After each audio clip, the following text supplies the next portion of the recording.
Le F, un pas de casque, est propulsé par service d'outils FGL, votre stratégie gagnante pour les produits Makita, DeWalt et Milwaukee.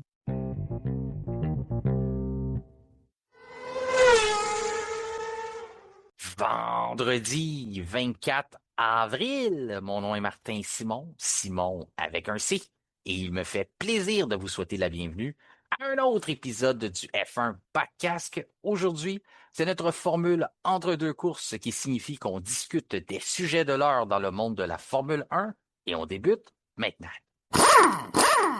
Il est maintenant temps d'aller rejoindre notre collaborateur du lundi. Vous l'entendez en ma compagnie à tous les retours sur les week-ends de course. Il est l'auteur du livre Villeneuve-Schumacher 1997, le duel qui a marqué une époque.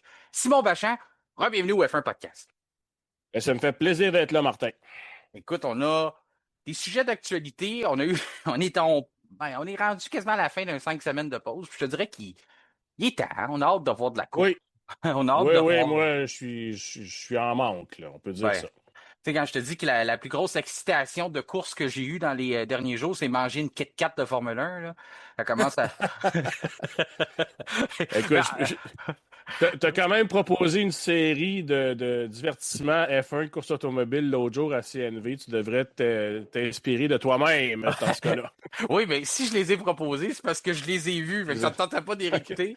Mais ben oui, la Kit Kat, soit dit en passant, elle est très bonne. Hein? Faut pas faire... Ah oui? Ouais, c'est comme un mix de... C'est comme une crunchy mélangée avec une Kit Kat. C'est... tu sais, pas crunchy, les crunch, je pense, la barre bleue, là. Il y a comme du petit... crunch à l'intérieur de la Kit Kat, en tout cas. Je sais pas si certaines... Ouais. Je l'ai pas vu, on l'achète où? Ah, c'est une bonne question. Faut la commander, je pense, hein? Ah non, il y en a, ils sont vraiment petites, faut pas que tu les manques, là. Je te dis, des fois, ils sont en caisse dans des supermarchés, je pense les grandes chaînes puis tout ça, mais comme je te dis, faut pas ils sont pas mal plus petites, là. C'est pas gros comme une Kit Kat ou c'est pas gros comme on voit sur les réseaux sociaux, là. C'est vraiment un mauvais exemple. C'est gros comme je sais pas, un porte-clés à peu près? Pas gros comme un porte-clés. Ouais, je vais aller à la recherche de ma Kit Kat F1 en fin de semaine. Ouais, pendant qu'il y en a, ils disent édition limitée, puis il y en a qui ont été volés déjà. Fait que... J'ai attendu ça, oui. Faut en profiter. Mais je t'ai pas fait venir pendant une semaine sans F1 pour qu'on parle de Kit Kat, sois rassuré. On a des sujets d'actualité à jaser, en commençant par celui qu'on surveillait le plus attentivement, je dirais, parce que c'est la FIA, bien sûr, a décidé d'apporter des modifications des ajustements, on va dire, des ajustements au règlement depuis le début de la saison. Ça va être notre premier sujet de la journée. Et puis, on va parler, bien sûr, de plein d'autres choses. Puis, à la fin, ça fait longtemps que les auditeurs nous le demandent. Ils veulent savoir notre top 10. C'est quoi le top 10 de nos pilotes? C'est qui les meilleurs sur la grille? Puis, ce qui m'a inspiré de ça, c'est les auditeurs, mais deux, les chroniques que tu as écrites sur notre page Facebook dans les dernières semaines. Tu parlais justement d'Oliver Berman, tu as eu un texte sur Antonelli, tu as eu un texte sur Gasly. Puis là, je suis allé voir le classement que les pilotes avaient voté de leur top 10 comme ils le font à chaque année. Puis je voyais que celui qui est le leader au championnat présentement, Kimi Antonelli, n'est même pas dessus. Je trouve ça aberrant. Pierre Gasly, que Flavio Briatore mettait comme les 6 meilleurs pilotes, que toi, tu mentionnais dans ta chronique qui mériterait peut-être une deuxième chance dans une bonne écurie. Il n'était même pas dans le top 10 l'année dernière non plus. Puis on le voit depuis le début de la saison, il se démarque. Donc, je me suis dit, on pourra revenir là-dessus, faire l'étude et donner notre top 10 individuel, donc le sien et le mien. Les auditeurs pourront entendre ça et je suis sûr que ça va susciter des discussions, puis ils vont sûrement nous envoyer leur top 10 aussi. Mais ça fait longtemps que cette suggestion-là traîne dans la boîte à messages. Je me suis dit, on va en profiter puis on en parlera aujourd'hui. Mais tout d'abord, comme je le mentionnais, les les ajustements à la réglementation pour les nouvelles voitures, c'est quelque chose qu'on avait mentionné comme quoi qu'on allait profiter des 5 semaines sans Grand Prix pour se rencontre au sommet, vérifier qu'est-ce qu'on peut modifier, qu'est-ce qu'on peut changer. Ceux qui s'attendaient à une révolution, là, ou ceux qui pensaient qu'on allait ressortir les voitures de 2024, 2025, vous allez être déçus. C'est pas ça qui va arriver. On s'en attendait. Moi, j'avais été un peu plus audacieux. Je pensais qu'on irait peut-être. Tu sais, tu te rappelles, Simon, le fameux Oui. 60-40 là, qu'on Mhm. avait mentionné. Je dis peut-être qu'on irait jusque-là. Mais on a décidé, on s'est gardé des munitions du côté de la FIA. On a décidé de ne pas aller tout de suite dans le 60-40. On fait des petits ajustements. Je vais donner les détails quand même. Le meilleur résumé que je peux faire, là, tu me dis si je me trompe, c'est la bonne vieille recette de grand-maman, mais on a rajouté un petit peu d'épices, puis on a enlevé peut-être un petit peu de sel, puis on a rajouté du poivre, puis tu sais, c'est pas, on n'a pas changé la recette, là. C'est les plus ceux qui sont peut-être les plus observateurs vont se rendre compte qu'il y a quelque chose qui a changé, mais normalement c'est assez discret là à première vue. Oui, je pense comme toi. Tu sais, là, c'est sûr que c'est Miami, donc pour nous au Québec, ça va être en fin d'après-midi. Mais ce que je me disais, c'est ceux qui regardent ça en se faisant des toasts là, le matin, et c'est bien correct, mais ils verront pas vraiment la différence. Il Non. faut vraiment avoir une loupe là, et suivre ça de près. C'est ça. Commençons par les qualifications. Si tu le veux bien, les qualifications, c'était un sujet de conversation, notamment ici au F1 Podcast, mais partout ailleurs sur la planète F1. Moi, c'est peut-être la partie qui me dérangeait le plus des nouvelles réglementations. Tu sais à quel point j'apprécie le samedi, la Q1, Q2, Q3. J'aime le fait de voir non seulement les pilotes aller au maximum de leur capacité, mais aussi pousser leur voiture au maximum de ses capacités. C'était ce qu'on était privé depuis le début de la saison.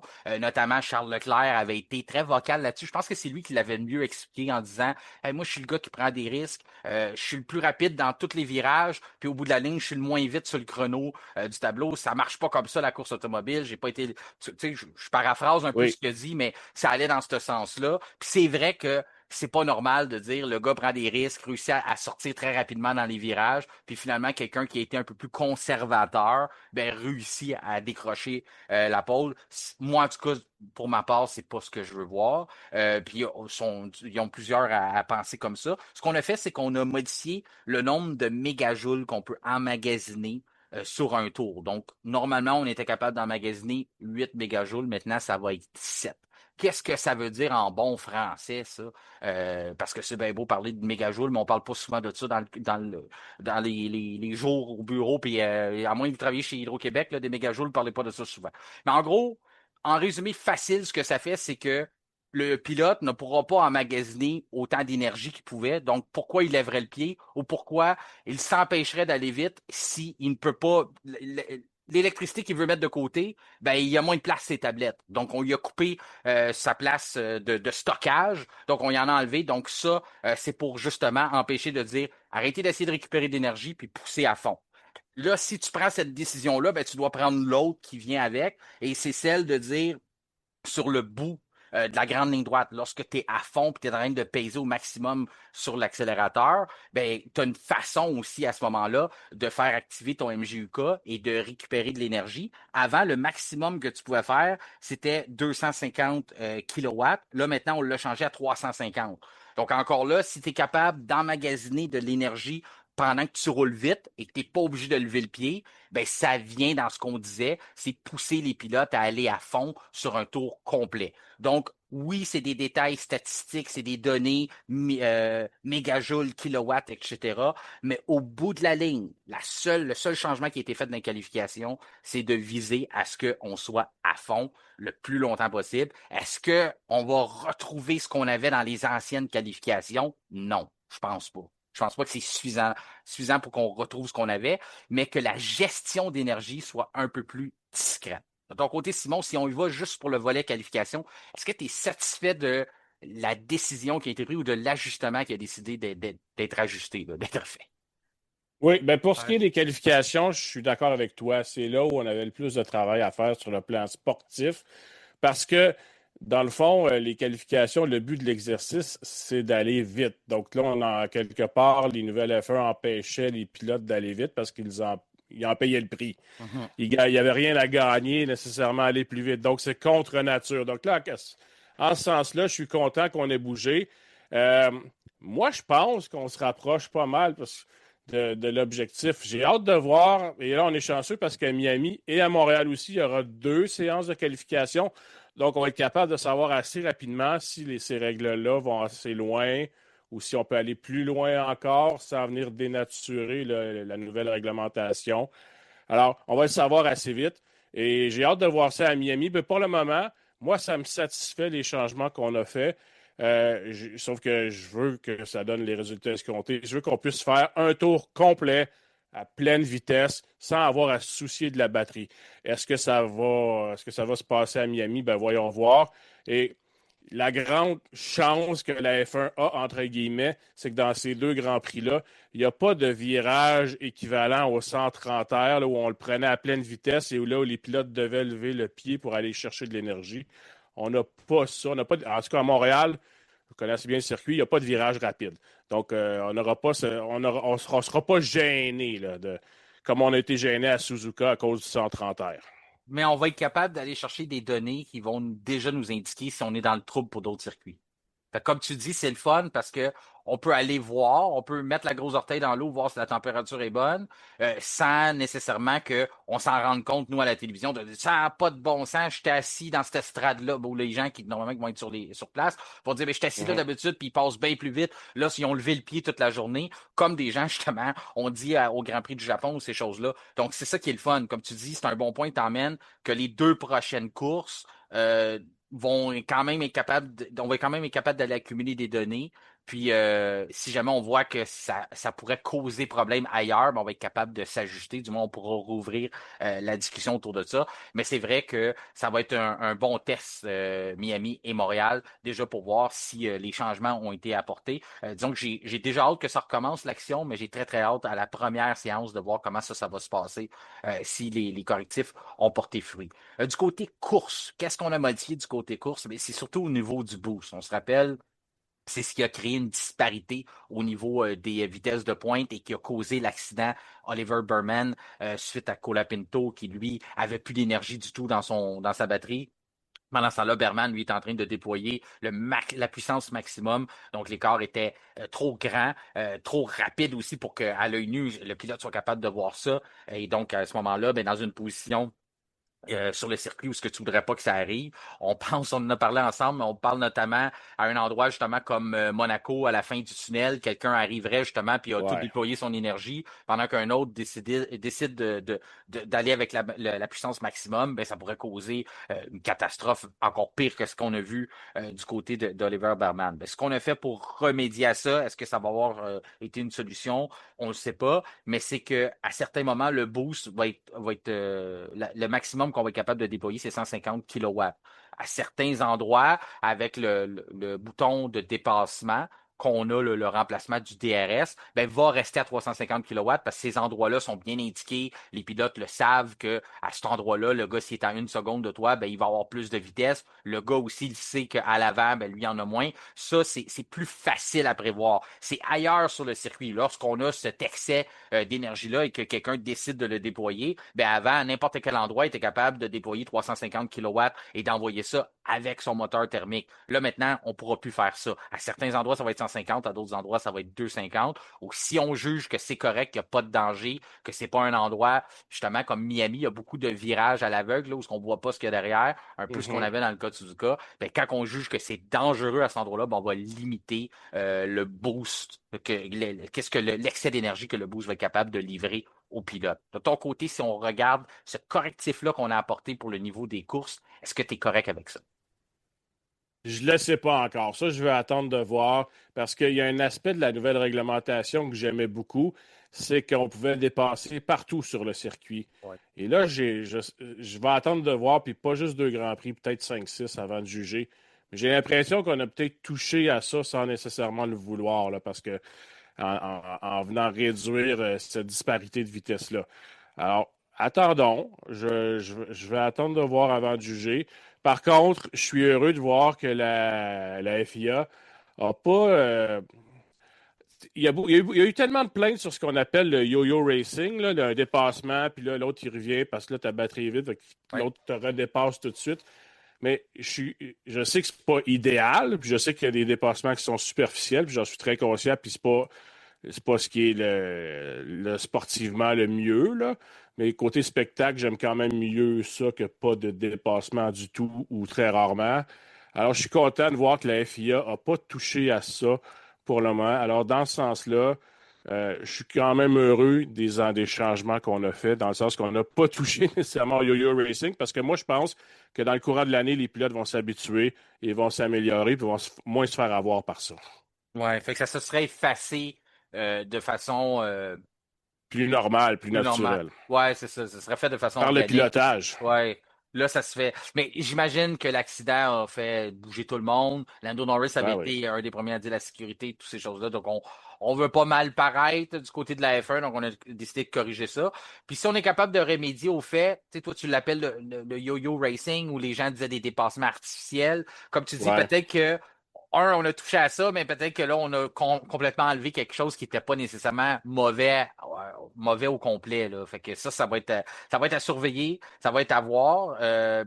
Encore là, si ça fait des dépassements, puis que c'est plus serré. Tu sais, parce qu'il y en a eu des dépassements, je ne veux pas dire facile, parce qu'il n'y a rien de facile dans une Formule 1, mais je pense que tu comprends ce que je veux dire, que si ça Oui, force oui. le pilote, tu sais, l'écart, des fois, était tellement grand, ou comme, je sais pas si tu te rappelles, ben, tu vas t'en rappeler, c'est sûr, avec la mémoire que tu as, puis c'est l'année dernière, donc c'est pas si loin que ça, mais l'année dernière, on jouait avec les longueurs de DRS. À certains endroits, on disait, ah, le DRS va s'activer un peu plus loin. On mettait une coupe de mètres plus loin parce qu'on trouvait que sinon, comme exemple Oui. à Spa-Francorchamps, le gars au bout de le pilote au bout de la ligne droite, il avait tellement de vitesse par rapport à l'autre que ça donnait, il passait à côté comme une fusée, puis ça avait l'air facile, je mets les guillemets à François Goulet, ça avait l'air facile. Donc ça, si on est capable d'enlever ça, puis que le dépassement se fait, mais que c'est un peu plus serré, puis il y a un peu plus de travail à faire, puis à ce moment-là, je pense que tout le monde va être gagnant, mais comme tu dis, ça se peut qu'on ait été un peu trop fort sur le crayon, puis qu'on s'est peut-être trompé à ce côté-là. Sur les départs, on a décidé de toucher à ça aussi. Il y avait un élément sécurité. On le sait, quand on parle de sécurité, ben, on fait bouger tout le monde. Donc là, ce qu'on n'aimait pas, c'est que, bien sûr, encore, c'est ceux qui décollent pas. On l'a vu à maintes et maintes reprises, même s'il y a juste eu 3 grands prix, on pourrait les mettre en boucle. On aurait bien du Red Bull puis du Max Verstappen là-dessus. On aurait aussi du Kimi Antonelli qui décollait pas vite. Ce qui arrive, c'est que on a décidé de pallier à ça en mettant un système d'urgence. Donc, ce qui va arriver, c'est que si le moteur, comme on avait tu m'aideras à trouver un mot en français pour ça. L'anti-stall. Te rappelles-tu de ça? On l'a encore, là. Oui, mais là, attends une minute, là, le mot Empêcher de français. caler, pour vous empêcher de caler, là. C'est un peu comme quand un pilote donne pas assez d'essence ou quand un pilote rate son point de friction, ben Ouais. la voiture se mettait comme en anti-stall, empêcher de la voiture d'arrêter. Excusez-moi là, pour l'anglicisme, je suis pas capable de trouver le mot français, mais en tout cas, on avait une mesure de sécurité qui empêchait la voiture d'arrêter. Là, c'est un principe qui va ressembler à ça. C'est que ce que ça va faire, c'est que non seulement si le pilote se retrouve en déficit de vitesse dès le départ, le moteur va s'en rendre compte et non seulement il ne va pas caler, mais il va aussi activer le MGUK. J'en parle depuis le début de l'épisode. Le MGUK, c'est la forme, on peut dire, la génératrice sur la Formule 1. Donc, le MGUK va se mettre en marche et il va donner un peu d'énergie, un peu de force qu'il ne devrait pas donner, mais qu'il va le déployer lui-même pour aider justement le pilote à reprendre plus vite son accélération. Donc, à la place que ça soit graduel et qu'il se fasse dépasser de partout, bien, à un moment donné, il va avoir comme une petite tape dans le dos qui va l'aider à avancer. Tout de suite, je vois déjà les gens lever la main, là, dire, ben, il n'y en a pas qui vont vouloir utiliser ça.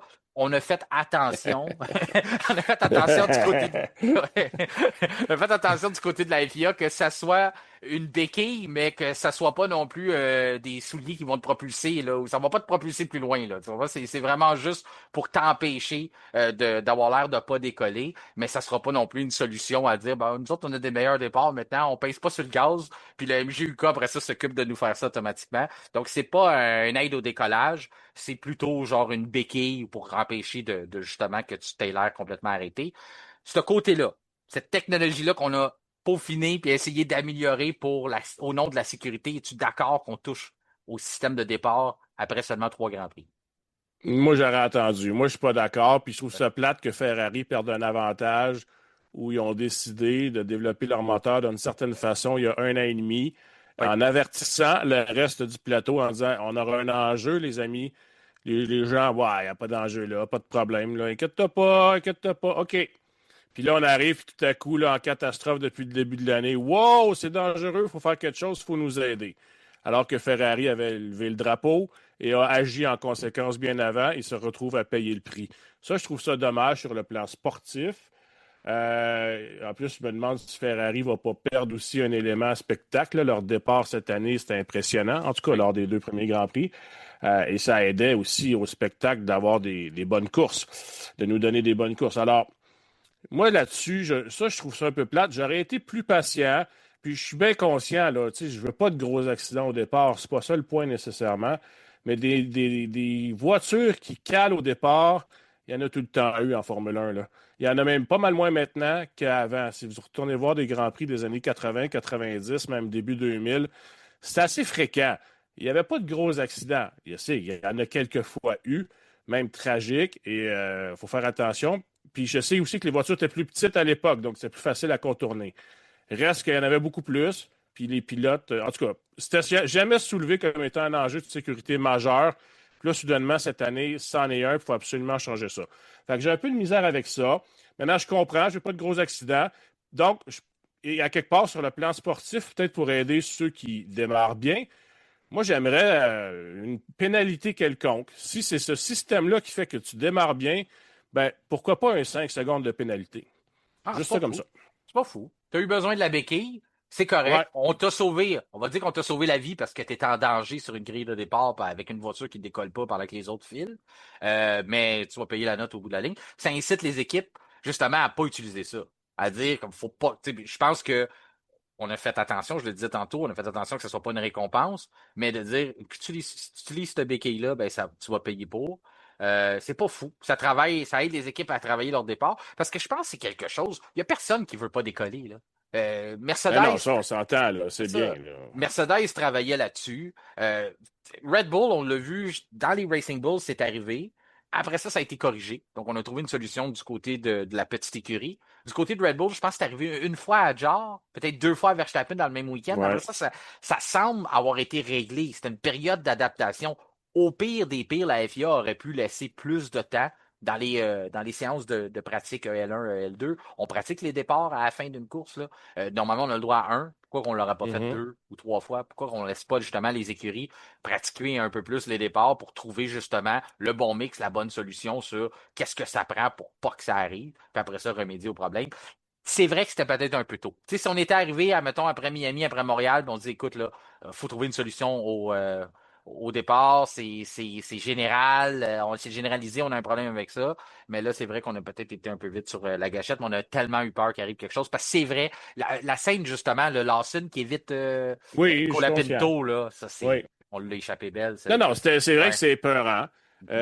Mais écoute, c'est ça. En les années 80, les détenteurs de la pole, dans des courses que j'ai réécoutées récemment, parce que moi aussi je m'ennuyais, tu sais, il reste là, là. C'est le Ouais. détenteur de la pole. Tout le monde veut l'éviter, puis tout le monde y arrive. Fait que, en tout cas, euh, je regrette juste. Moi, je me mets dans la peau de Ferrari, puis je serais en beau temps.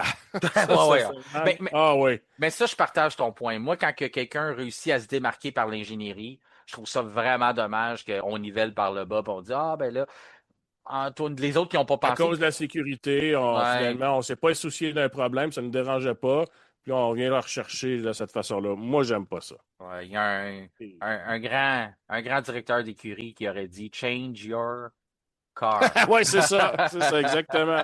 Monte-la ton auto. Change ton auto, c'est ça. Ouais. En tout cas. Mais tu sais, il y a Audi qui disait cette année, nous, on le sait d'avance qu'on va manquer nos départs à peu près toute la saison. Ouais. Fait qu'à quelque part, tu sais, là, tu perds 5 places, 6 places à chaque départ, tu sais, c'est pas un peu gêné. Ouais. C'est ça. Ouais. Fait que Tu sais, là, en puis tout cas, le départ d'une épreuve, tu sais, quand tu construis une auto, là, le ouais. départ, c'est important.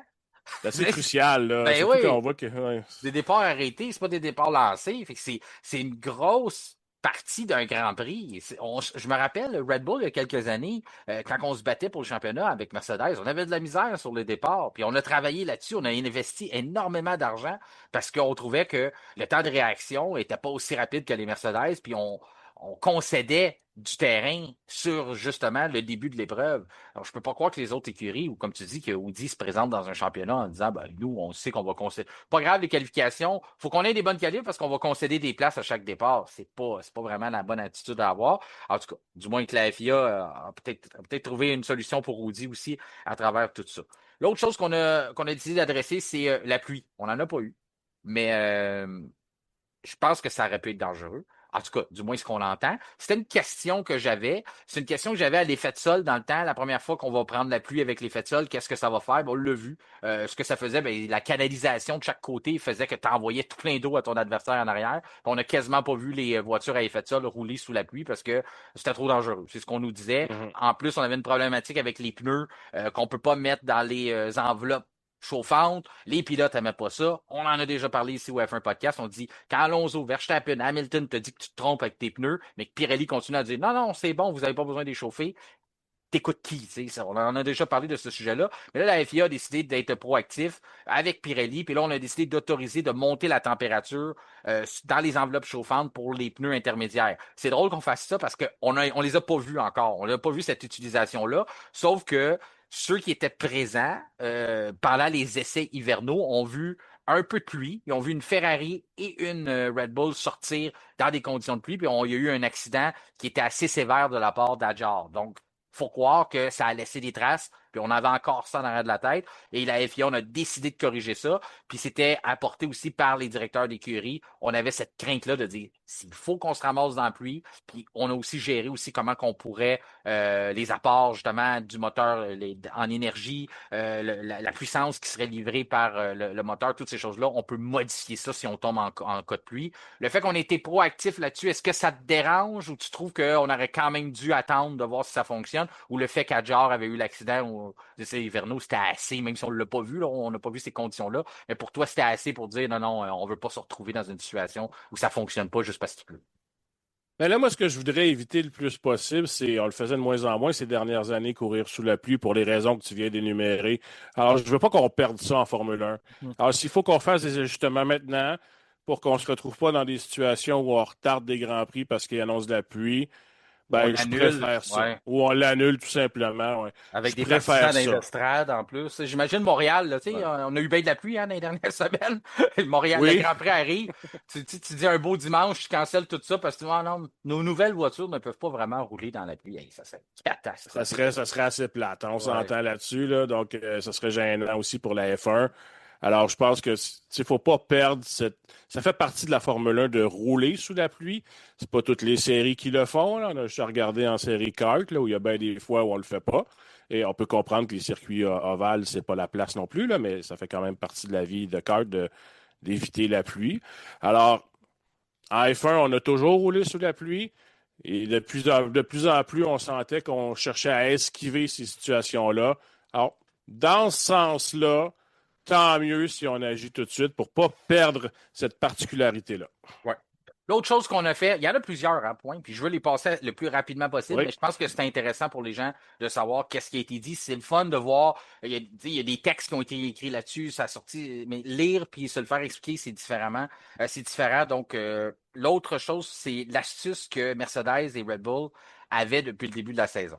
Tu vois, on a décidé de mettre un terme à ça. Les gens se demandent, c'est quoi l'astuce que Mercedes et Red Bull faisaient? C'est qu'en gros, encore une fois, on va parler des MJUK. J'ai l'impression que c'est juste ça que je dis depuis le début de l'épisode. Mais ce qu'on pouvait faire, En tout c'est cas, que. c'est bon Scrabble. Ouais, c'est bon, Scrabble. Ouais, MJUK, personne ne sait c'est quoi. Tu es obligé d'aller sortir un dictionnaire F1 pour faire comprendre. Ah ouais, ça existe. Mais tout ça pour dire, si ce qui arrivait, c'est qu'on avait un mode de protection. Si jamais on sentait que cette fameuse génératrice-là sur la voiture commençait à avoir une défaillance ou que le moteur thermique avait une défaillance, on pouvait mettre le groupe motopropulseur en protection. Et ce que ça fait, c'est que ça vide ce qu'on a d'emmagasiné comme énergie. On l'envoie dans le moteur. Puis là, les gens, je vois déjà des gens, ah ouais, on peut faire ça. Oui, vous pouvez. L'écurie pouvait décider de dire on se met en mode protection, on vide la batterie et on envoie ça dans le moteur. Sauf que la FIA a dit attention, si vous utilisez ce mode de protection-là, ça va prendre 40 secondes avant que le MJUK recommence à fonctionner. Donc, recommence à emmagasiner ou à générer de l'énergie électrique. Donc, à ce moment-là, tu dis, ben, si je l'utilise en course, puis je décide de vider ma batterie complètement pour me gagner un surplus de puissance, ben, il faut que je fasse attention parce que pendant 40 secondes, il n'y a plus rien qui va venir du côté électrique. Donc, c'est pas très bon à faire. On fera pas ça. Sauf que Red Bull et Mercedes ont compris vite et ont dit, ben, on peut le faire en qualification. Quand est-ce qu'on va le faire en qualification? Ben, sur la fin d'un tour. Parce que vous êtes sur votre tour lancé, vous êtes en train d'inscrire un chrono, vous dites, vous envoyez un message d'erreur au moteur. Je ne sais pas comment on le faisait avec un bouton sur le volant ou ça se faisait tout seul en mode qualification. Et là, tout d'un coup, le MGUK se met en mode protection, envoie toute son énergie qu'il y a dans le magasiné, vide ça dans le moteur. Pendant 40 secondes, il n'en régénérera plus, mais on s'en fout parce que le pilote est sur la fin de son tour de qualification. Donc, après ça, il va décélérer et aller au puits. Donc, il s'en fout complètement que pendant 40 secondes, le MGUK n'interviendra pas. Il n'y avait aucun règlement qui disait que tu ne pouvais pas faire ça en qualification. Mais la FIA a décidé de dire on va ajouter quelque chose parce qu'on n'aime pas que vous avez contourné le règlement. Donc, c'est pas de la tricherie parce qu'il n'y avait rien qui disait que vous ne pouvez pas jouer avec ça. Mercedes et Red Bull l'avaient bien compris. Donc, on a décidé que ça, on a rajouté une ligne au règlement, on a dit non, ça, vous ne pouvez plus faire ça, c'est interdit. Si vous le faites, après ça, il va y avoir des répercussions parce que là, on a mis une règle contre ça.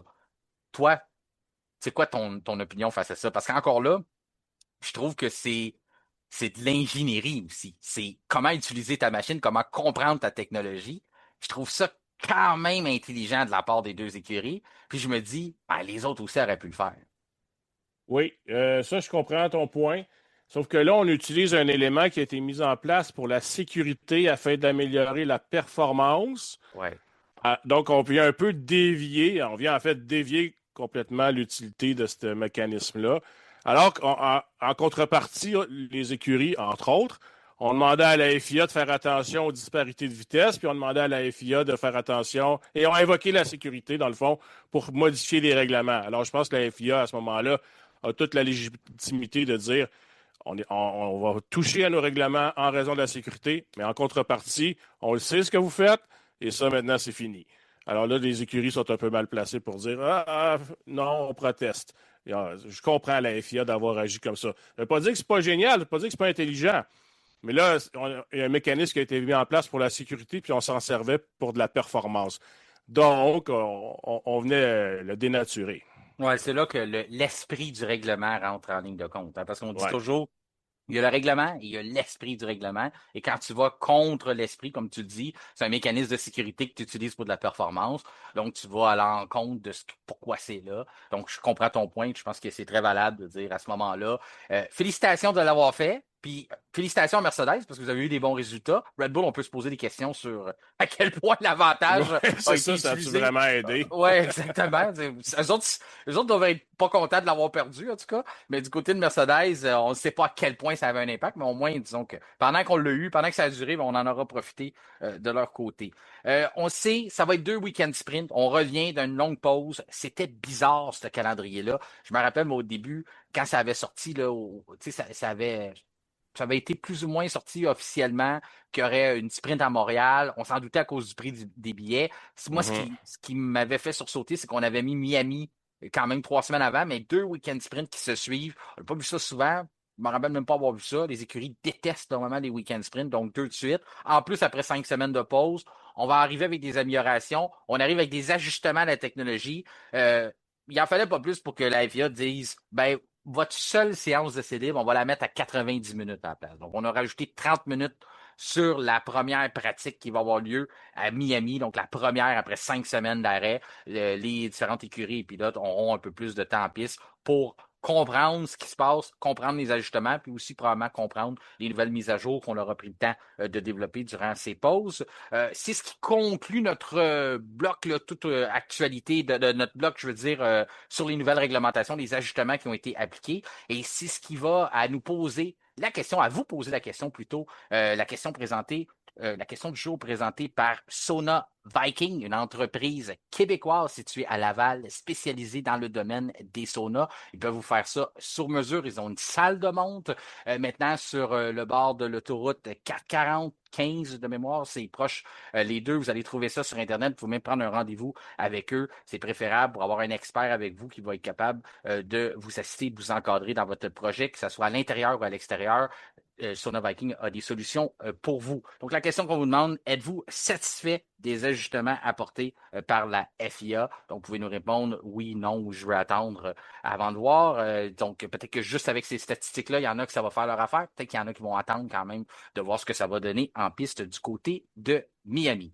Mon cher Simon, on dit, on a hâte que ça recommence. Puis, il y en a un qui a l'air que ça recommence aussi. Tu veux nous parler des commentaires de Zach Brown, qui est sorti un peu de nulle part là, au cours de la semaine. Puis il me semble que c'est juste lui qu'on voyait parler, c'est juste lui qui sortait des déclarations. Il y en a une notamment qui a attiré ton attention. Oui, en fait, Zach Brown il a accordé quelques entrevues. Il a aussi dit, en fait, il est revenu contre l'idée que, vous savez qu'Alpine veut vendre 24 de la propriété de l'écurie. Donc, et il y a des rumeurs qui disent que Mercedes serait intéressé à aller chercher ce 24 %-là. Et là, tout le monde fait le lien en se disant, Mercedes veut se servir d'Alpine comme équipe B. Parce que peut-être qu'on aurait aimé ça placer Antonelli à quelque part en F1, puis là, on n'a pas pu.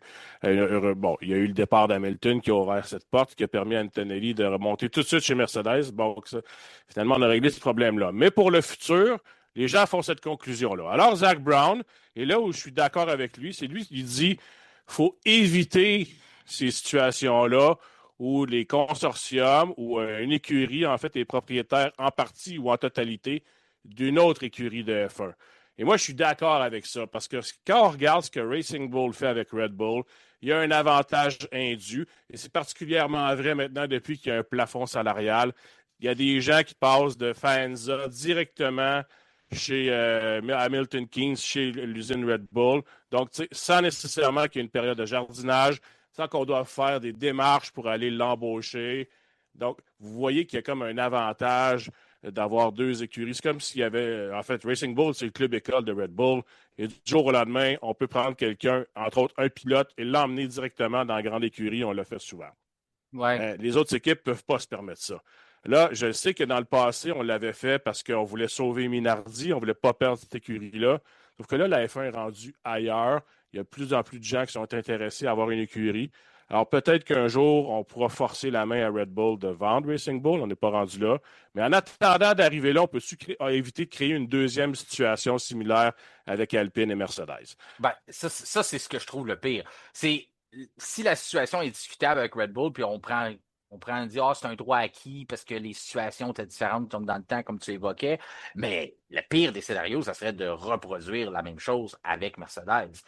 Que Red Bull ait ses deux écuries, c'est quelque chose qu'on pourra régler en temps et lieu, mais retrouvez-vous pas dans une situation où tu es obligé de te forcer deux écuries à vendre. Ça serait vraiment pas l'idéal. Ce que Zach Brown évoque aussi, le fait que tu vas aller chercher un employé, Red Bull peut repêcher directement, puis tu sais, oui. les gens le savent. On a trouvé un patron d'écurie du jour au lendemain en Laurent Maquiès l'année passée. Oui, exactement. On peut carrément mettre quelqu'un là, puis attendre qu'il s'en vienne ou à dire après ça, OK, là, tu t'en viens chez nous. Puis comme tu dis, là, on est obligé, Aston Martin va attendre vraiment 1 an et demi pour avoir un directeur d'écurie qui faisait notre affaire en Jonathan Whitley qu'on est allé chercher chez Audi. Du côté de Zach Brown, pourquoi il parlait de ça, c'est que lui-même va devoir attendre pour avoir l'ingénieur. C'est ça, Jean-Pierre Lambiazé. Fait que, à cause de ça, il va être obligé d'attendre. Donc, lui, ça l'hérite. C'est pas d'hier que ça hérite Zach Brown. Toutes les fois qu'on en a parlé ici au F1 Podcast de cette situation-là, ça venait que Zach Brown avait quelque chose à remettre en question. Justement, on se rappelle le point supplémentaire pour le tour le plus rapide a été enlevé à cause que Daniel Ricciardo avait été mettre des pneus flambant neufs, avait enlevé le tour le plus rapide à une McLaren. C'était peut-être un hasard parce que c'était aussi le dernier Grand Prix en carrière de Ricciardo, puis on voulait qu'il se retire avec quelque chose en grand, mais il y avait probablement quelque chose qui motivait aussi derrière ça. Du moins, ça laisse place à l'interprétation, puis c'est ce qu'on veut pas. Ça crée de la controverse, puis à ce moment-là, ben ça remet en doute l'intégrité du sport, puis ça, normalement, c'est des choses que tu essaies d'éviter le plus possible. L'autre chose qui me dérange aussi, c'est qu'est-ce que Zach Brown a mentionné, le fait qu'on a 2 votes à la table des négociations. Excellent point. Oui. Parce que Red Bull vote toujours le même vote que Racing Bulls. C'est Zach Brown qui disait, puis je suis pas surpris pour ça. Fait que moi, ce que je vois de Mercedes, je me dis, le 24% qu'on veut acheter, ça nous donne un vote de plus à la table des négociations. Déjà qu'on est très fort du côté de Mercedes parce qu'on a beaucoup d'écuries qui sont nos clients, qui sont qu'on motorise nous-mêmes. Donc, il y a des décisions des fois qu'on peut faire un peu de lobbying puis essayer de faire pencher en faveur de ce qu'on veut. Mais là, quand tu es rendu que tu as 2 votes sur 11, c'est pas banal non plus. Puis 2 votes sur 4, tu es capable de faire pencher on sait que tu as 2 votes qui vont à Red Bull, tu as 2 votes qui vont à Mercedes. McLaren se retrouve où à travers tout ça, puis Ferrari aussi. C'est pas l'idéal. Encore là, on parle d'intégrité du sport. Moi, je trouve que ça va à l'encontre de ça. C'est un jeu dangereux, donc il faut faire attention où est-ce qu'on s'en va avec ça. Il faut faire attention même comment qu'on adresse la situation qui est déjà existante. Et dans le fond, ce que Zach Brown dit, et ce à quoi la Formule 1 doit faire attention, c'est que ça pourrait venir jouer aussi sur la compétitivité de l'ensemble de la Formule 1, parce qu'il pourrait y avoir 3 ou 4 grosses écuries qui appartiennent à des consortiums géants, qui vont tous avoir envie de se procurer une écurie sœur pour venir la servir. Et là, on aurait une Formule 1 qui serait séparée véritablement en 2 classes, c'est-à-dire les grandes écuries et les équipes B qui servent à nourrir les grandes écuries. Et on quittait graduellement ça ces dernières années en Formule 1. Je pense entre autres à Williams, là, qui prenait du galon et qui arrêtait de jouer les laquais de Mercedes. Et je voudrais pas qu'on retourne nécessairement avoir plusieurs écuries dont la seule raison d'être, c'est de nourrir les grands en haut.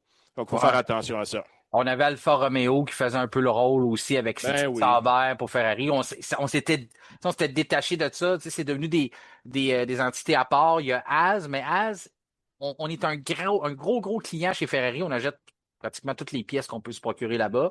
Sauf qu'on fonctionne quand même de façon indépendante. Là. Je pense pas qu'on vote. Que Ferrari nous dit quoi voter lorsqu'on s'assied à la table, on pourra toujours être surpris, mais je pense pas que c'est jusque-là. Donc, tu fais bien de le mentionner, tu veux pas commencer à avoir justement des écuries de développement sur la grille parce que ça serait tentant. Si ça devient le modèle d'affaires, que Red Bull le faisait, je pense que ça dérangeait personne au début, c'est pour ça qu'on les l'a laissé faire parce qu'on les prenait pas trop au sérieux. Là, on a vu que ça peut déranger, puis on a vu ce que ça peut avoir comme implication. Tu le disais tantôt, partage de plafond budgétaire. Ça a déjà été évoqué par certaines personnes. Elles disent, comment qu'on fait pour savoir si l'argent est vraiment dépensé sur Racing Bulls ou sur Red Bull? C'est une excellente question, on le sait pas vraiment. La seule réponse qu'on peut donner à ça, c'est comment qu'on le fait pour savoir si dans un bureau X en Allemagne, chez Mercedes, il n'y a pas un gars qui travaille sur l'aérodynamisme de la voiture de Formule 1, puis son salaire n'est pas comptabilisé à la fin de la saison. On peut se demander si chez Ferrari, il n'y a pas quelqu'un qui travaille à l'arrière aussi. Fait que ce côté-là, je trouvais que on pouvait trouver une façon de dire, vu que c'est Red Bull, c'est pas un manufacturier. Mais là, si Mercedes ouvre la porte de dire, moi, je vais avoir une écurie B, je vais pouvoir diviser mes budgets en plus. Écoute, non, c'est la catastrophe. Tu veux pas que ça commence, comme je le dis, faut pas que ça devienne le modèle d'affaires parce que il y en a des gens qui ont de l'argent. Puis j'imagine déjà Lawrence Stroll commencer à essayer de changer de l'argent d'un REER puis d'un CELI pour dire, on va m'en acheter une autre écurie, moi. J'ai juste à faire 3-4 transferts de banque. Je vais être capable de m'en payer une autre écurie aussi, une écurie de développement. Puis tu viens sécuriser des jeunes talents. Ça a peut-être pas porté fruit à Red Bull dans les dernières années, mais on se rappellera que la raison pourquoi on a Max Verstappen en ce moment, c'est parce qu'on pouvait lui offrir un volant dès maintenant et Mercedes ne pouvait pas le faire. Oui, exactement. Et par contre, moi, là où j'ai confiance qu'on n'arrive pas à cette situation catastrophique qu'on discutait, c'est si on regarde l'ensemble des ligues, moi je connais plus en Amérique du Nord, là, mais j'imagine en Europe aussi. Tu sais, la ligue qui fonctionne le mieux, c'est la NFL. Et ce qui aide énormément la NFL, et qui fait qu'elle était vraiment une coche en haut des autres ligues majeures, en tout cas en Amérique du Nord, c'est qu'on a l'impression que toutes les équipes partent à un niveau d'égalité. Même les équipes des petits marchés. Et alors que d'autres sports, on n'a pas cet avantage-là. Ce qui fait qu'un Patrick Mahomes peut jouer à Kansas City et gagner des Super Bowls, alors que dans d'autres sports, c'est pas mal plus difficile pour Kansas City de fonctionner. Ben là, Max appartient à Liberty Media, la F1, je pense qu'on veut reproduire. En tout cas, moi, je sens une attirance à reproduire un système qui ressemble à ce que la NFL a bâti. Alors, on irait dans le sens contraire si on permettait à une Mercedes d'aller mettre de l'argent chez Alpine, etc. Donc, en ce sens-là, je pense que Liberty Media va avoir son mot à dire. Oui, il va falloir qu'on ait son mot à dire. Puis Zach Brown fait bien quand même d'être vocal là-dessus parce que il le faisait avec Red Bull, puis là, il se dit, écoute, si je me fais faire le même coup par Mercedes, là, ils vont avoir un point de non-retour. Ben, ce qui va arriver, c'est qu'il va aller voir le consortium de Bahreïn, là, qui appartient à McLaren, va dire, ça nous prend une deuxième écurie. Puis là, on va s'en aller directement dans cette direction-là. Non, on veut pas ça. On veut pas ça. Fait que, on s'entend. D'autres commentaires qui ont peut-être fait réagir, il a fermé la porte à l'avenue de Verstappen chez McLaren. Moi, j'ai pas été surpris par ça. On en a discuté ensemble déjà, je pense, la semaine dernière ou l'autre semaine d'avant. Moi, je voyais pas Verstappen aller chez McLaren, toi non plus. Donc, le fait qu'il Non, puis d'ouvrir la porte à ça, ça débuterait des rumeurs qui mèneraient à rien. C'est ça, exactement. Ça viendrait juste déstabiliser tes pilotes. Puis McLaren est bien avec son duo de pilotes alors que ça continue. Il y a Piastri qui a dit qu'il s'est prononcé sur le fait que si Verstappen quittait la F1, on entend beaucoup parler de ça, parce qu'à toutes les fois qu'il se fait poser une question, le monde lui demande directement, ben, vas-tu partir? Ben, faut pas, moi j'ai un contrat, je suis en 2000 choses, je peux partir. En tout cas, c'est pas nécessairement lui qui dit je vais m'en aller, mais on n'arrête pas de lui poser la question, fait qu'à la longue, il répond, parce que c'est pas un gars qui se défile. Mais en tout cas, et Piastri a dit que si jamais on perdait Max Verstappen, ça serait malheureux pour la Formule 1, que ça serait une perte pour le sport. J'ai tendance à être d'accord avec lui. Je veux pas dire qu'il y a personne qui est plus gros que la F1. S'il est pour être là dans une attitude désagréable puis nuire au sport, ben, je suis pas d'accord avec Piastri, on est aussi bien de le laisser aller. Mais si on a Max Verstappen qui compétitionne, qui veut gagner des grands prix, qui veut décrocher des pôles à tous les samedis, à tous les dimanches, c'est une grosse perte pour le sport de ne plus avoir ce gars-là sur la grille, parce qu'on se rappellera que l'année dernière, il a pas mal sauvé le championnat 2025. Là. Si on a eu un spectacle jusqu'à la dernière course, c'est parce qu'on avait, oui, une écurie qui a décidé de miser sur lui, mais on a aussi eu un pilote à part un moment en Espagne, n'a jamais baissé les bras, puis s'est battu vraiment, vraiment jusqu'à la fin. Donc, de ton côté, Simon, es-tu d'accord avec les commentaires de Piastri que ça serait une perte pour la F1 si Max Verstappen décidait de plier bagage? Ben, jusqu'à un certain point, puis tu as pris la ligne que je voulais emprunter. Il n'y a personne qui est plus gros que son sport. Euh, Moi, bon, tu le dis souvent, j'écoute la F1 depuis longtemps. J'ai vu Lauda partir, j'ai vu Prost partir, j'ai vu Senna, Ouais. malheureusement, nous quitter. Schumacher est parti. Donc, tu sais, les grands champions qui Villeneuve, ont quitté nous la autres, F1. ça a fait mal, Oui, Villeneuve, au oui, Québec, effectivement, quand même. Villeneuve, les deux Villeneuve, tu sais, donc les grands champions qui ont Ouais. quitté la F1, les gens, je comprends, il y a des gens, quand Verstappen va partir, il y a des gens qui vont quitter la F1, puis je pense que c'est normal, des fans de Verstappen, il y en a qui suivent lui. Comme en Angleterre, il y a des gens qui ne jurent que par Lewis Hamilton, Ouais. qui va lui aussi quitter Monet, mais il arrivera d'autres nouveaux pilotes qui vont faire en sorte, et ils sont probablement déjà en F1 actuellement, qui vont faire en sorte qu'on va trouver ça excitant, va émerger un Fernando Alonso après que Schumacher est parti, ou un Kimi Raikkonen, puis après ça, on a eu des Vettel, puis des... Donc, il y a toujours des nouveaux pilotes qui arrivent. Moi, je ne suis pas inquiet tant que ça pour le sport. Alors, oui, une perte Verstappen, absolument, là. Mais comme tu l'as bien dit aussi, un Verstappen positif qui est là pour les bonnes raisons. Mais quand tu le regardes aller, et c'est là aussi peut-être que la FIA doit faire attention de ne pas trop miser sur Verstappen parce qu'on le sent qu'il a le goût d'aller faire d'autres choses. Et je pense que c'est tout à fait normal. Et je lui en voudrais pas s'il prenait cette décision-là. Non, exactement. Puis moi, je pense que le plus de champions du monde qu'on peut avoir sur la grille, je suis dans cette école de pensée-là, sauf que je déroge jamais du fait que je veux les 20 meilleurs au monde. Et quand même que le gars a des titres, s'il ne suit plus la parade, ben ça me dérange pas de le voir quitter. T'sais. Mais un pilote comme ça, qui est à son apogée, seulement 28 ans, Verstappen, Mhm. normalement, il y a encore des très, très bonnes années à nous donner. Il y a des souvenirs à nous donner. Il y a des moments, des faits saillants à faire. Donc, c'est bon pour la F1, c'est bon pour nous, les partisans. Moi, Lewis Hamilton, tu sais, quand j'entends des gens dire « Ah, qui s'en aille, il est fini », ben, moi, j'aime mieux avoir un Lewis Hamilton sur la grille qui a ralenti, qui est plus le Lewis qu'on a connu qu'un Logan Sargent. Tu comprends? Tu sais, On s'entend. Oui, ça, M'attendais tout pas à fait. m'attendais pas qu'on se poigne là-dessus, mais sinon, amène ton lunch si tu veux parler que Logan Sargent. Mais tu comprends le point, tu sais, Oui, j'exagère. absolument. Moi, j'aime mieux avoir les meilleurs au monde. Je veux que les pilotes se classent. On va le faire tantôt, notre top 10, on va en venir. Donc, pour moi, faut que tu sois bon pour être là. Si on commence à en douter, ben, laisse la place à un autre parce qu'il y en a des bons jeunes qui poussent. Mais Verstappen, pour moi, il y a encore des bonnes années à nous donner. Du côté de Audi, c'est une nouvelle que vous allez entendre sûrement au cours des prochains jours. Ça se prépare avant le Grand Prix de Miami. On devrait procéder à l'annonce. Mathieu Binotto a dit que ça lui prendrait du renfort suite au départ de Jonathan Whitley qui est chez lui à jardiner et à regarder les courses sûrement quand il y en a. Mais là, présentement, on n'a plus de directeur d'écurie. C'est Mathieu Binotto qui fait ces fonctions-là. Il est PDG de l'entreprise, de la version de la division F1, bien sûr. Donc, il y a plusieurs chapeaux. Un week-end de course, c'est beaucoup de responsabilités. Demander à avoir du renfort. Donc, on devrait engager un directeur de course dans les prochains jours. Le choix que Mathieu Binotto aurait proposé, je ne sais pas si je prononce son nom de la bonne façon, mais c'est Inaki Ruda. OK? Inaki Ruda, c'est un ex-employé de chez Ferrari et qui est déjà là avec lui chez Audi, puis aurait voulu lui donner les responsabilités de directeur de course.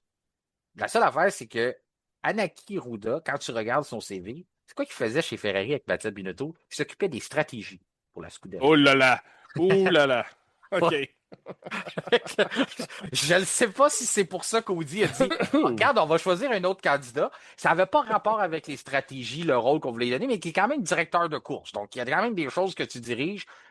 Tu dois parler avec les gens de stratégie aussi. Donc, en tout cas, moi, quand j'ai vu qu'il y avait ça sur CV, au même moment, les deux ensemble, Mattia Binotto, c'était quoi le gros problème de son règne chez Ferrari? C'était le niveau stratégie. Donc, le responsable, si on en a un à entourer, on pourrait dire que c'était M. Rouda. Donc, on va pas, du côté d'Audi, on va pas lui donner plus de responsabilités. On a décidé d'aller à l'interne, puis d'aller avec Alan McNish. Alan McNish, pour les gens qui suivent la course automobile, c'est un triple champion de la série Le Mans, des 24 heures du Mans plutôt. C'est aussi un gars qui dirigeait l'écurie de Formule E. Donc, c'est un gars qui occupe énormément de place chez Audi. Il a gagné des titres.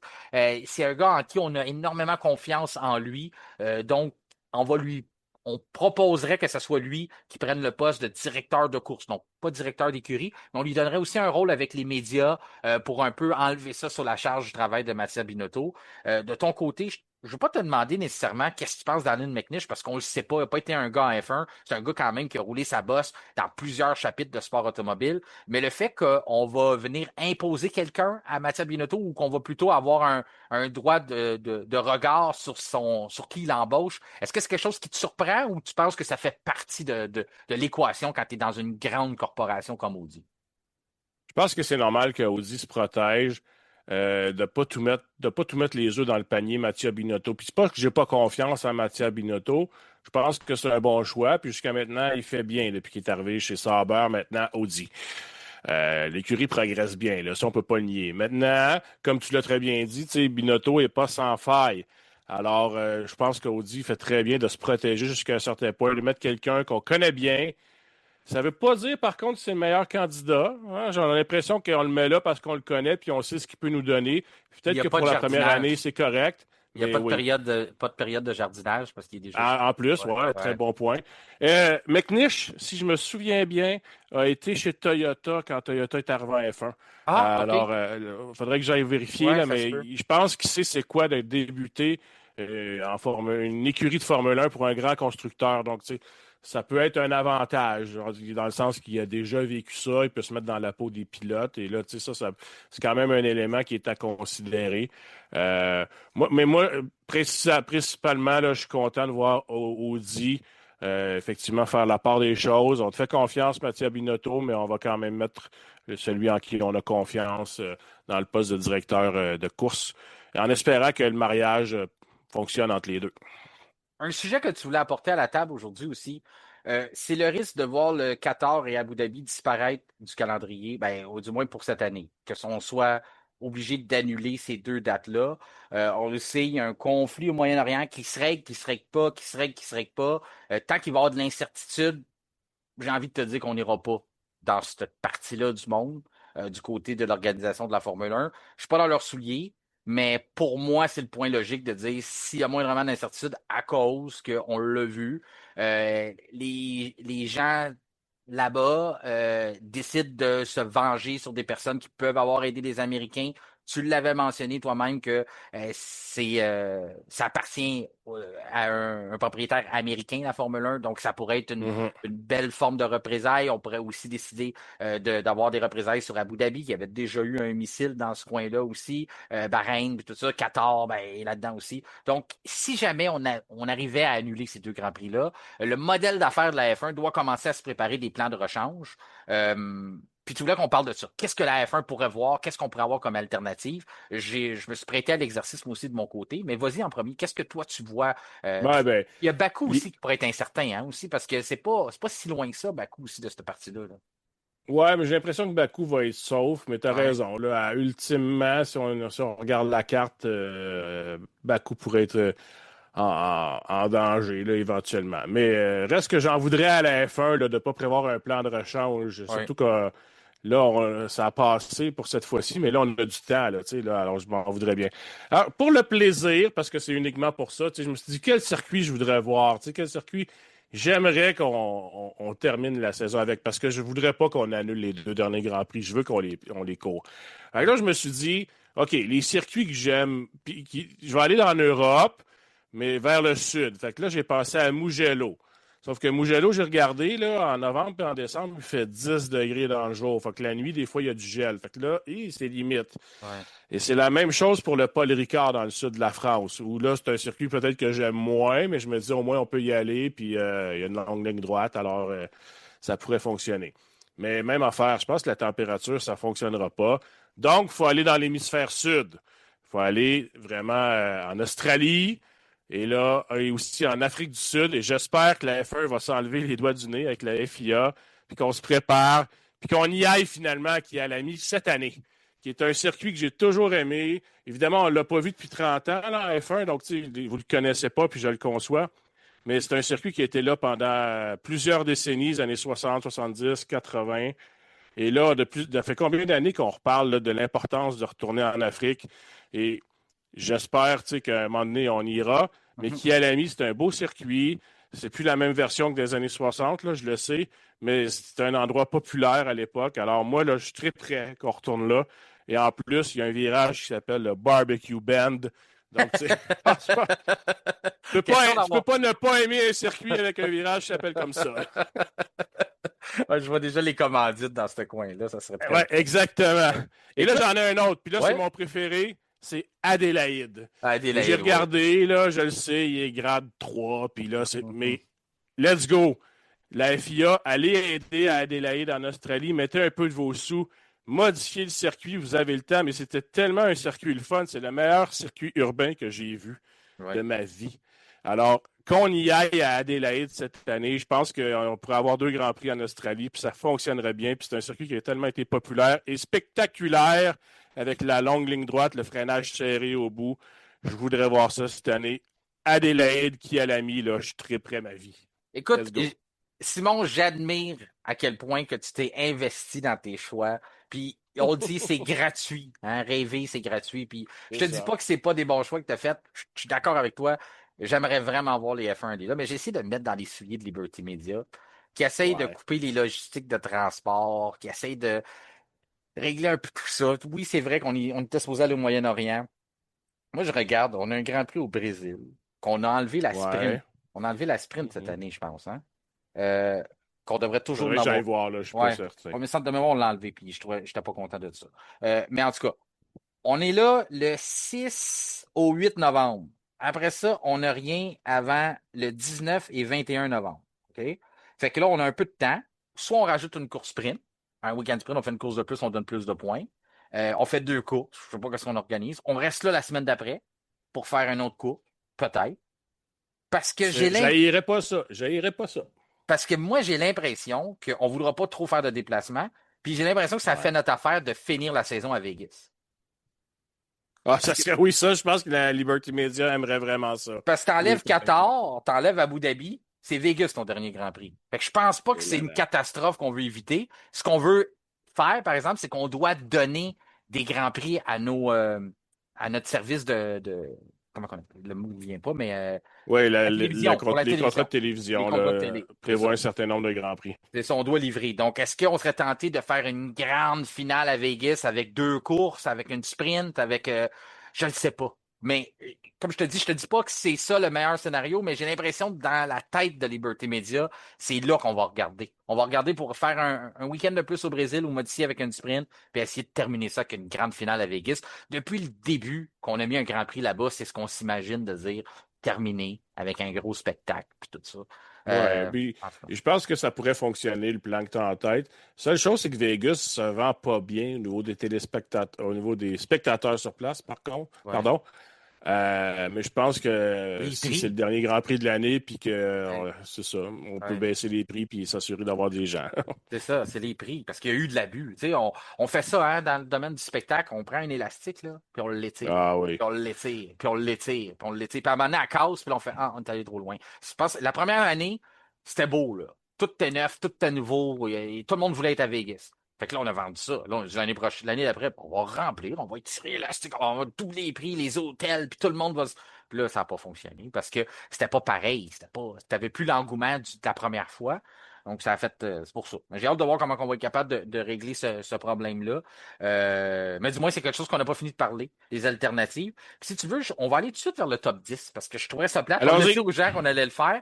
Ouais. Puis, je veux juste faire une petite parallèle. Trajectoire technique présentée par nos amis de service FGL, une entreprise de troisième génération à Laval qui vous propose des produits Milwaukee, DeWalt et Makita et plusieurs autres, d'ailleurs, réparent aussi vos outils. Bien, eux, pour la trajectoire technique, on va en parler là, dans l'épisode de vendredi prochain avec François Goulet. Il va en avoir plein. D'après moi, la page va être pleine avec des mises à jour sur toutes les écuries. Mais juste dire que Red Bull a déjà travaillé sur sa voiture, puis on a eu un petit aperçu pendant une journée de tournage. Donc, on a travaillé beaucoup sur l'aileron avant, on a travaillé sur les pontons. Donc, ça montre là, que non seulement, c'est pas juste Red Bull qui travaille, mais on voit déjà que il y a des améliorations qui sont faites, puis on a copié un peu qu'est-ce que les autres écuries faisaient, donc on met ça à test. Donc, trajectoire technique, manquez pas ça. Dans tous les épisodes du vendredi, là, quand on fait votre guide, on met la table pour les week-ends de course, donc on pourra parler un peu plus de ce qui se passe du côté des mises à jour, mais notamment de Red Bull. Si on regarde le top 10, tu t'es prêté au jeu, je me suis prêté au jeu de dire, après que les pilotes l'ont fait l'année dernière et ont oublié ou n'ont pas voulu mettre Kimi Antonelli, le leader au championnat, dans leur top 10, Pierre Gasly n'y figurait pas non plus. Je me suis dit, tiens, les gens n'arrêtent pas de nous demander, c'est qui sont nos 10 meilleurs pilotes de la grille? Puis ça n'a pas été facile. Je ne sais pas pour toi, Simon, là, mais moi, j'ai eu de la misère. Non, ça a été vraiment difficile. Ouais. Moi, je vous dis, je l'ai changé quelques moments avant qu'on enregistre mon Parce premier.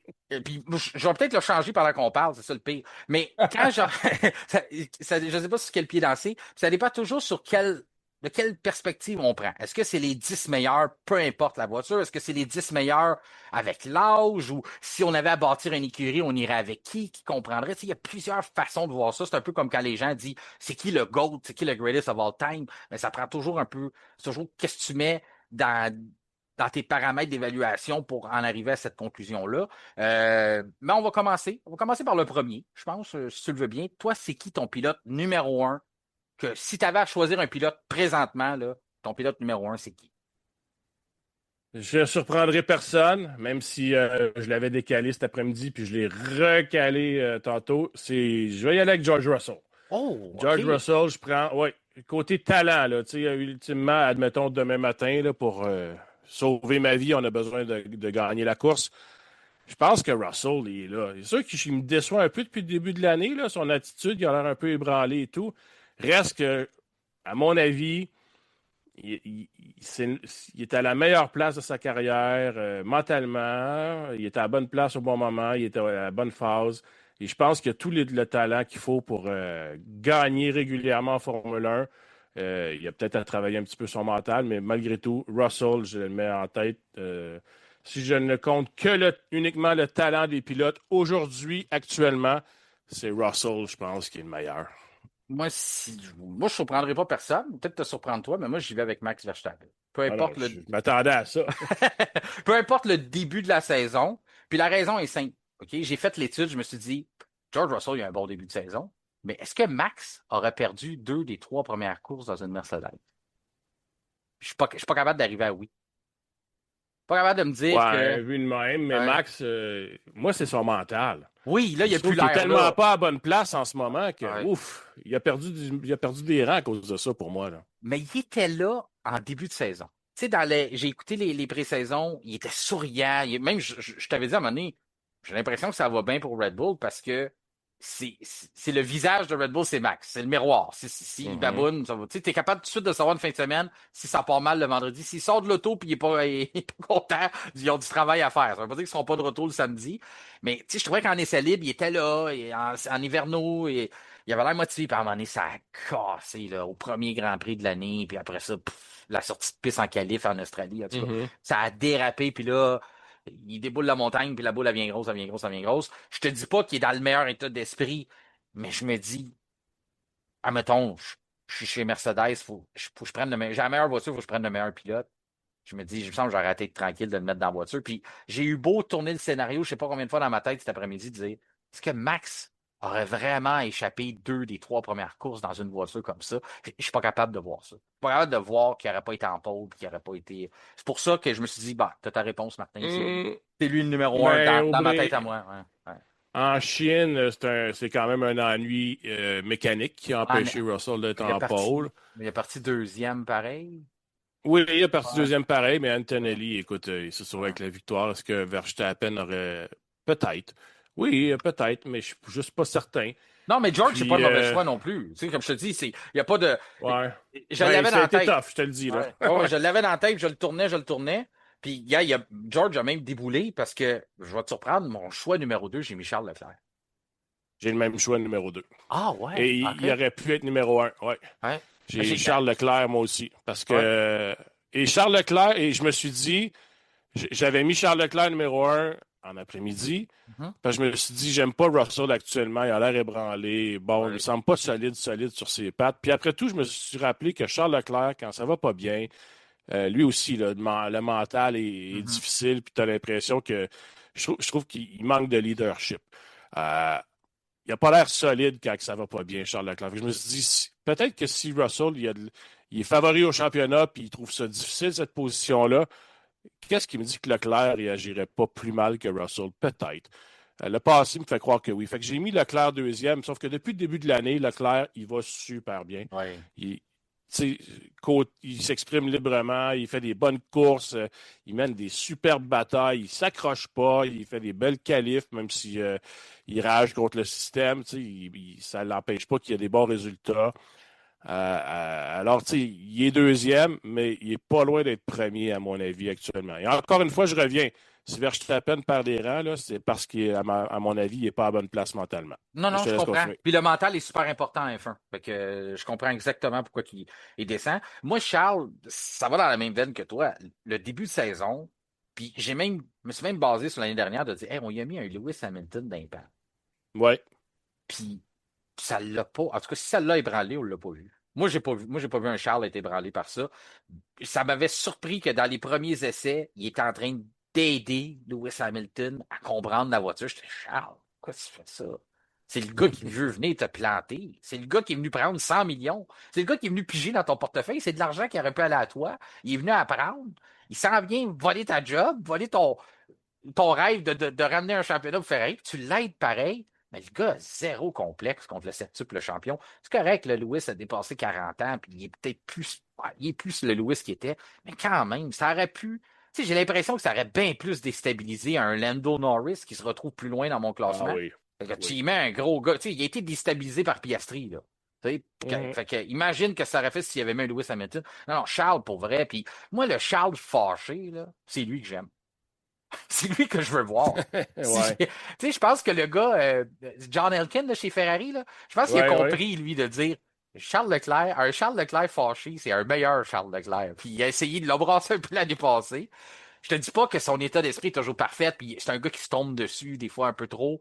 Euh, mais écoute, les batailles qu'il fait depuis le début de l'année en piste, puis des fois, tu te dis, ben ménage un peu plus tes pneus, Charles, puis mais il livre des bagarres, il donne un combat, il veut être à la limite en qualification. Moi, c'est ce que j'adore, c'est une des raisons pourquoi Verstappen est premier, parce que c'est des gars qui animent le spectacle, c'est des gars qui prennent des risques. Charles se brûle plus souvent que Max, mais Ouais. je serais Ouais. quand même prêt à vivre avec ces lacunes-là, de dire, hey, moi, un gars qui va me donner le maximum de ma voiture à chaque fois qu'il va en piste, quand bien même qu'il me ramène en pièces détachées de temps en temps, ben, on le reconstruira. J'aime mieux avoir un gars comme ça qu'avoir un gars qu'il faut que je pousse ou un gars qu'il faut que je motive, un gars qui se démotive trop vite. Tu sais, parce que Charles, on le sait, il se démotive, mais il est de retour au poste le lendemain avec le couteau entre les dents, Ouais. puis ça, j'aime beaucoup ça. Donc, en tout cas, pas de chicane là, les deux, on l'a mis deuxième. Troisième, ben là, moi, c'est rendu George Russell que j'ai mis là.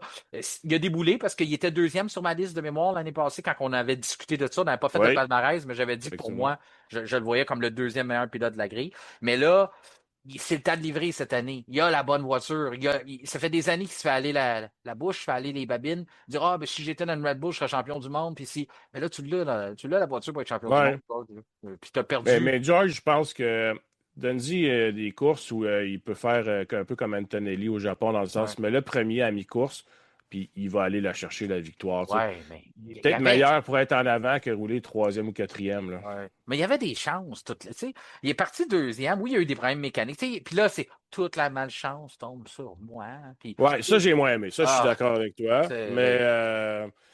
les 5 semaines, j'espère, vont avoir été bénéfiques. Parce Mais que il y c'est a un sûr que talent mentalement, fou. je le dis. Ouais, c'est ça. Puis il est régulier. Oui.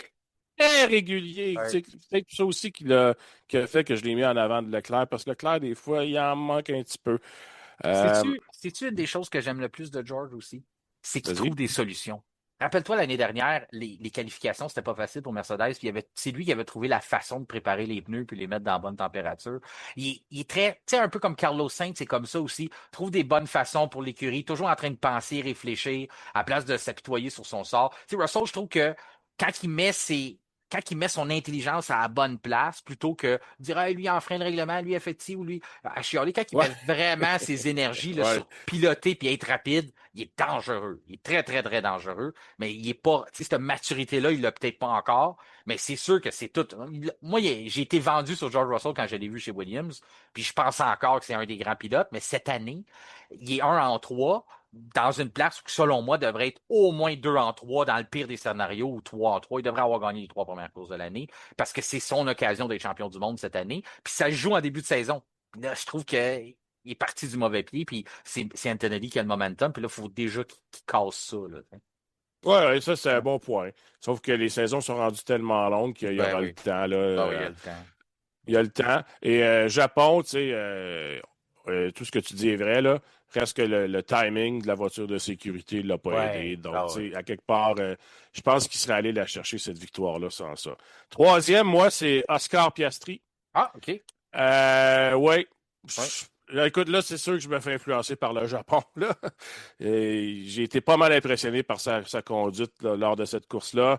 On ne l'a pas vu malheureusement lors des 2 premiers Grands Prix. C'est pas entièrement de sa faute.